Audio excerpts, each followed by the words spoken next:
नागपंचमी की कथा। पौराणिक कथा के अनुसार प्राचीन काल में एक सेठ जी के 7 पुत्र थे। सातों का विवाह हो चुका था। सबसे छोटे पुत्र की पत्नी श्रेष्ठ चरित्र की और सभ्य घराने की महिला थी, परंतु उसका कोई भी भाई नहीं था। एक दिन बड़ी बहू ने घर लीपने को पीली मिट्टी लाने के लिए सभी बहुओं को साथ चलने के लिए कहा, तो सभी थलिया और खुरपी लेकर मिट्टी खोदने लगी। तभी वहां पर एक सांप निकला, जिसे देखकर बड़ी बहू खुरपी से उसे मारने लगी। ये देखकर छोटी बहू ने उसे रोकते हुए कहा, इसे मत मारो, ये बेचारा तो निरपराध है। यह सुनकर बड़ी बहू ने उसे नहीं मारा। तब सांप वहीं एक ओर जा बैठा। तब छोटी बहू ने उससे कहा, हम अभी लौट कर आते हैं, तुम यहाँ से कहीं मत जाना। ऐसा कहकर वह सबके साथ मिट्टी लेकर घर चली गई और वहां कामकाज में फंसकर सांप से किए वादे को भूल गई। दूसरे दिन जब उसे वो बात याद आई तो सबको साथ लेकर वहां पहुंची। सांप को उसी स्थान पर बैठा हुआ देखकर बोली, सर्प भैया नमस्कार। सर्प ने कहा, तू भैया कह चुकी है इसलिए तुझे छोड़ देता हूं, नहीं तो झूठी बात कहने के कारण मैं तुझे अभी डस लेता।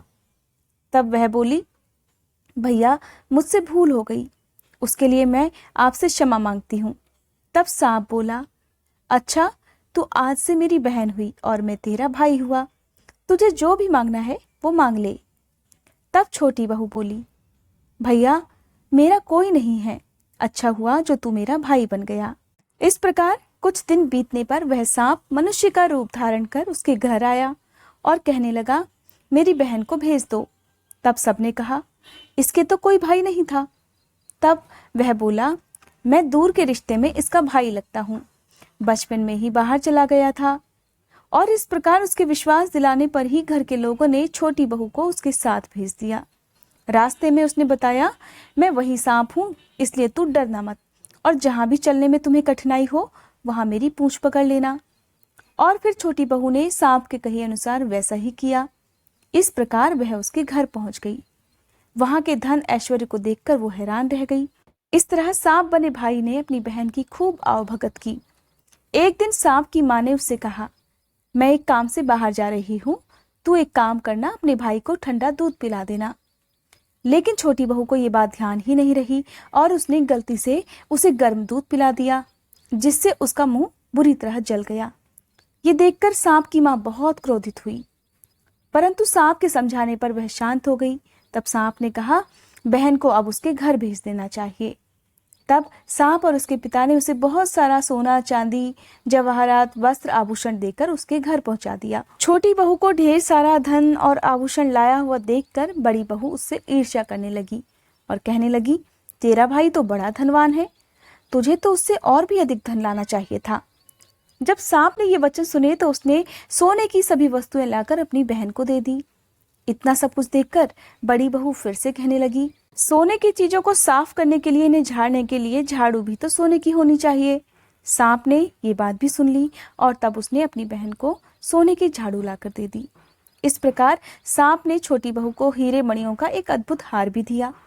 उसकी प्रशंसा उस देश की रानी ने भी सुनी और वो राजा से कहने लगी, सेठ की छोटी बहू का हार मेरे पास होना चाहिए। ये बात सुनकर राजा ने अपने मंत्रियों को हुक्म दिया। उसने कहा, छोटी बहू का हार किसी भी प्रकार मुझे ला कर दो।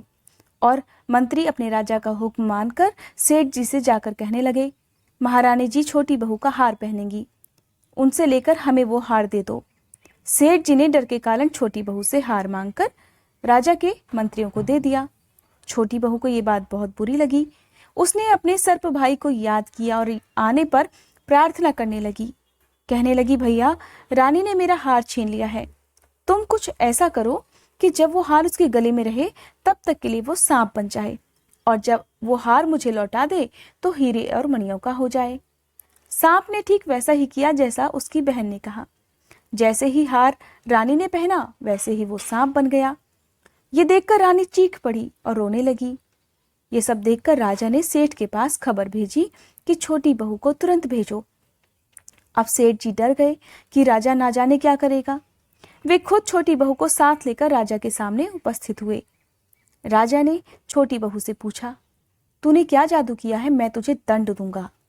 छोटी बहू कहने लगी, हे राजन, धृष्टता, क्षमा कीजिए, ये हार ऐसा ही है कि मेरे गले में हीरे और मणियों का रहता है और दूसरे के गले में सांप बन जाता है। राजा को उसकी बात पर यकीन नहीं आया। यह सुनकर राजा ने सांप बना हार उसे देकर कहा, ठीक है, अगर तुम सच कहती हो तो इसे अभी पहन कर दिखाओ। छोटी बहू ने जैसे ही वह हार पहना, वो हीरे और मणियों का हो गया। ये देखकर राजा को उसकी बात का विश्वास करना पड़ा और उसने प्रसन्न होकर उसे बहुत से सोने के आभूषण और मुद्राएं भी पुरस्कार में दी। छोटी बहू बड़ी खुशी खुशी इन सब सामानों को लेकर अपने घर वापस आ गई। बड़ी बहू ने जब उसके पास इतना सारा जेवरात और धन देखा तो उसने ईर्ष्या के कारण छोटी बहू के पति को सिखा दिया कि छोटी बहू के पास कहीं से धन आ गया है। यह सुनकर उसके पति ने अपनी पत्नी को बुलाकर नाराज होते हुए कहा, ठीक ठीक बता, ये धन तुझे कौन लाकर देता है।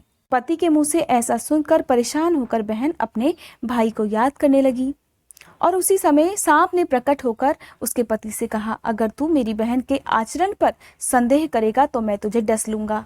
यह सुनकर छोटी बहू का पति बहुत प्रसन्न हो गया और उसने सांप देवता का बड़ा सत्कार किया। कहा जाता है कि उसी दिन से नागपंचमी का त्योहार मनाया जाता है और स्त्रियां सांप को भाई मानकर उसकी पूजा करती हैं। ये थी आज की कथा। अगर आपको आज की ये वीडियो पसंद आई हो तो कमेंट बॉक्स में जय माता दी लिखने के साथ साथ मेरा चैनल जरूर सब्सक्राइब कीजिएगा।